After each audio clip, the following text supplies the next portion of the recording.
प्रणाम नमस्कार, कैसन बानी लोगिन। तो आज हम बनाएम चिकन करी के रेसिपी प्रेशर कुकर में।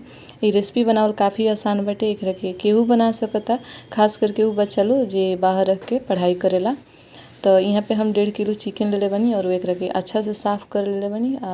जौन बड़ा पीस बा ओमे कट लगा लेले बनी, देखी लोगिन। तो सबसे पहले एमे हम डालेम एगो नींबू के रस, ओकरा बाद हल्दी पाउडर डलाई यहाँ। तो 1 चम्मच छोटा हल्दी पाउडर और 1 छोटा चम्मच लाल मिर्च पाउडर। ये तीखा वाला लाल मिर्च पाउडर ना हो, कश्मीरी वाला हो, ऐसे खाली कलर चढ़ेला। तो ये सब के हम चिकन में अच्छा से मिक्स कर लें, मैरिनेट कर लें और एकरा के 10 मिनट के लिए रख दें। तो जब तक ये रेस्ट पर बा तब तक हमनी के फ़ोरन के तैयारी कर लिया। तो फ़ोरन बनावेला यहाँ पे कुकर गरम हो चुकल बा। तो एमे डालल जाई सरसों के तेल। तेल भी गरम हो गइल बा। तो सबसे पहले एमे डलाई आधा छोट चम्मच जीरा, 4-5 गो सुखलका मरचा, 2 गो तेज पत्ता और कुछ खड़ा गरम मसाला। और यहाँ पे डलाई लहसुन के कुछ कलिया 10 से 12 गो। अब ये सब के तेल में अच्छा से चटका लियाई, देखी लो। तो ये सब खड़ा मसाला तेल में अच्छा से चटक चुकल बा, भुना गइल बा। तब यहाँ में डलाई प्याज और प्याज के खड़ा मसाला फ़ोरन के साथे अच्छा से मिलावल जाई, देखी लोगिन। तो प्याज के फ़ोरन के साथे अच्छा से मिला ले बनी। अब यहाँ पे बिल्कुल थोड़ा सा नमक डलाई ताकि प्याज जौन बा वो जल्दी से गल जाए। और नमक के अच्छा से प्याज के साथे मिक्स कर लेहल जाई।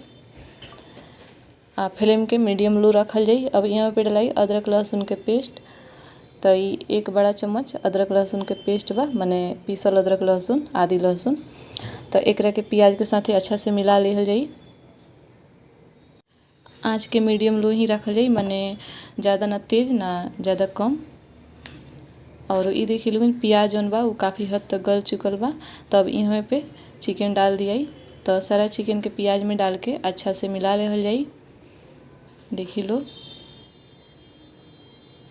तो चिकन और प्याज के काफ़ी अच्छा से आपस में मिक्स करके एकरा के 5 से 7 मिनट तक ले भूनल जाई, देखी लोगिन। तो प्याज और चिकन के 5 मिनट तक ले भून लेले बनी। अब यहाँ डलाई स्वाद अनुसार नमक, आई थोड़ा सा हल्दी पाउडर डलाई ताकि हल्दी पाउडर पहले भी डलाइल बा। थोड़ा सा लाल मिर्च पाउडर, ये धनिया जीरा के पाउडर है। और ये 1 बड़ा चम्मच है चिकन मसाला, आई आधा छोट चम्मच है गरम मसाला पाउडर। तो ये सब के चिकन में डाल के अच्छा से मिक्स कर जाई। आँच के बिल्कुल लो ही रखल जाई अभी। तो सारा मसाला के काफ़ी अच्छा से चिकन में मिला लिया बा। अब ढक्कन लगा के एकरा के 7 मिनट तक ले पकावल जाई। 7 मिनट बाद देखी लोगिन चिकन और प्याज जौन बा वो काफ़ी सारा पानी छोड़ ले बा। तो एकरा के अच्छा से चला के फिर से ढक्कन लगा के एकरा के 5-7 मिनट तक ले और भूनल जाई। देखी लो पूरा 7 मिनट बाद चिकन जौन बा, चिकन पूरा तेल छोड़ देले बा, माने ये अच्छा से भुना गइल बा, देखी लो। तो अब यहाँ पे गरम पानी डालल जाई। तो पानी रवा लोग कम चाहे ज़्यादा अपने हिसाब से डाल सकतनी लोग। पानी के अच्छा से मिला के सीटी लगा दिए, ढक्कन लगा के सीटी लगावल जाई। 2 गो सीटी आवे दिए। तो 2 गो सीटी लाग चुकल बा। कुकर के गैस भी निकल गइल बा, देखी लो। चल लोगिन ढक्कन खोल के देखल जा जे चिकन कैसन बनल बा।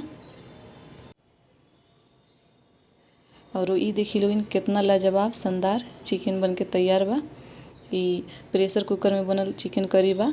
एकरा के केहू भी बना सकता। देखबे कइनी लोगिन कि बनावल कितना आसान बा। तो ऐसन के बिहारी रेसिपी देखेला हमरा चैनल के सब्सक्राइब जरूर करेम लोगिन। वीडियो पसंद आई तो लाइक करेम लोगिन, चैनल के सब्सक्राइब करेम लोगिन, ज़्यादा से ज़्यादा शेयर करेम लोगिन। यहाँ पे अब डाल दिए हरियर धनिया के पत्ता। एकरा के थोड़ा सा मिला लियाई।